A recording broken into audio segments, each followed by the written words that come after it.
Hello, my name is Erica Albright, and this will be my video for my SGS 340 class at Arizona State University. The class is titled Violence and Conflict in Human Rights, and the topic up for debate today is suspending human rights for security reasons. The side I'll be taking on this is side A, which is sometimes states have to suspend protecting human rights for security reasons, like instances such as terrorism or insurgencies or public or just national security overall. So I will not be bringing up any specific states or civil cases that strip away human rights of people, but um, what I will be focusing on today is the main reason that many American citizens are not aware of what their rights even are. We're very aware of what is legal and what is illegal when it comes to crimes and acts and events and situations that go on in our everyday lives, but we all have a moral sense of what's right and wrong, yet we're not aware of what we actually are allowed and not allowed to do. The government has given us our human rights in the Constitution, where and the Declaration of Independence. We're given our rights, though we're given the natural three rights of life, liberty, and pursuit of happiness. Those can never be stripped away from anyone. Those are given to every human in America, and you can't take away the life of someone. Like, we used to do that way back in the old times when we would murder people. Murder isn't the right word, but it's when we put people to the death penalty, yet that has become so far long gone out of our system. We just know that you can't take away the life of someone for a crime that they did. Yet if you take away their rights, it's more of a punishment to them, and they can actually learn from what mistakes they did in order to not do them. So everyone in America is commonly aware of the normal laws that we abide to. Like, you cannot drink underage, you cannot drink and drive, you cannot rob a bank whenever you need money, you cannot steal, you cannot use illegal substances, and you cannot go to a store and just shoot up a place.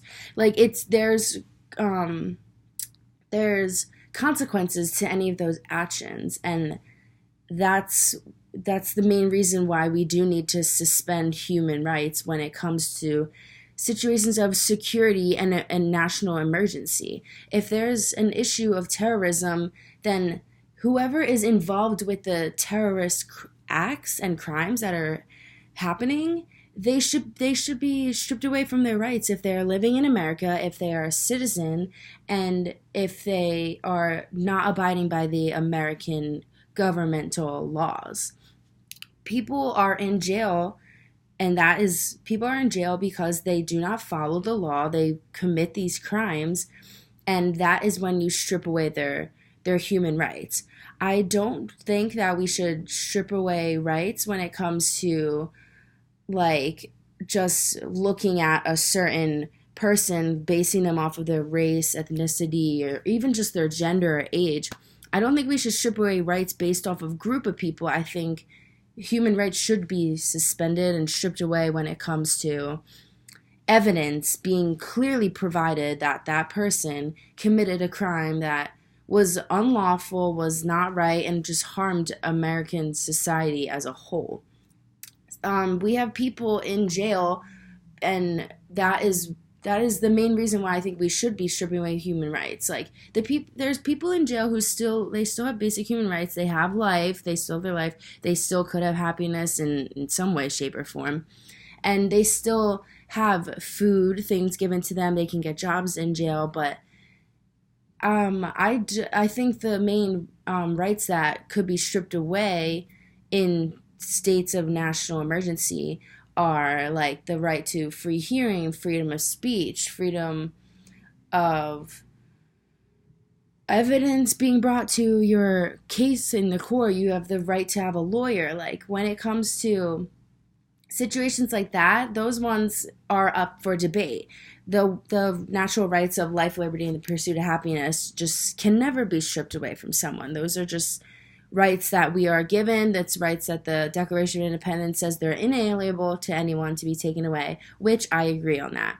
But when it comes to someone full-handedly, willingly, and signing up to commit a crime against the United States and do something that is unlawful and illegal and puts our whole society at harm, then that person should pay the consequences for it. I think that they should have their rights stripped away from them. If and like in that case, I mean that they should be going to jail or they should be deported. That's if they're an immigrant. If you're an illegal immigrant, then you should be deported back to your homeland because you obviously don't deserve the right to be in America if you're not going to respect our nation and our laws and act like a citizen. Like if you want to be here, then you should earn it just like the rest of us have. Like, yes, a lot of American citizens have just been born here on our soil and that's how we gained our rights, but it's just if you're not going to follow the law and you're going to disrespect and make the whole national security of America become in a state of emergency, then your rights should be stripped away from you. I full-heartedly um, agree on this, where if you're gonna put your nation at a state of emergency, then you need to get the consequences for it. You need to suffer the consequences if you're going to do something that puts others at harm.